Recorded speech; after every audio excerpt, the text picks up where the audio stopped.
In today's video, I'm going to teach you how to build a CRM and Airtable step-by-step easy guide.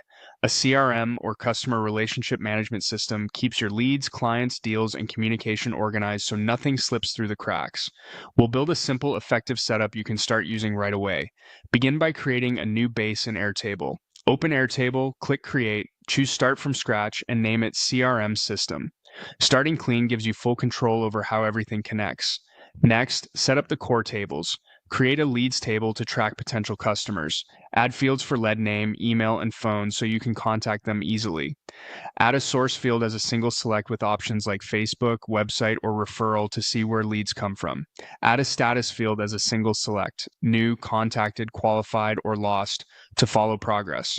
Finish with a notes field for context after calls or emails. Create a contacts table for confirmed clients. Add fields for name, email, phone, company, and role so you know who they are and how they fit. Include a linked deals field that will connect each contact to the deals table. Now create a deals table to track sales opportunities. Add deal name and a client field linked to contacts. Add value formatted as currency, stage as a single select with prospect, proposal, negotiation, won and lost, plus a close date field and a probability percentage to gauge likelihood.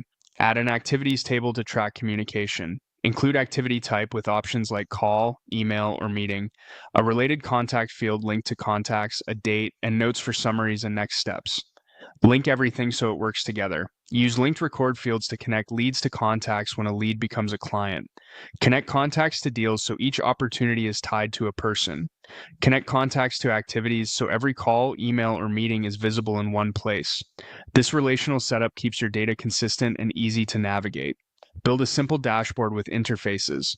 Click Interfaces, create a new interface, and add blocks for total deals as a count, total revenue as a sum of deal values, a chart for deals by stage, and a list for active leads. This gives an instant snapshot of your pipeline. Create helpful filtered views. Build views for new leads, hot deals, won deals, and follow-ups needed so you can focus on what matters today. To wrap up, your CRM includes leads, contacts, deals, activities, and a dashboard. Use stages to track your pipeline, set up an automation to notify you when a deal moves to won, add email integration if needed, and keep fields simple to avoid clutter.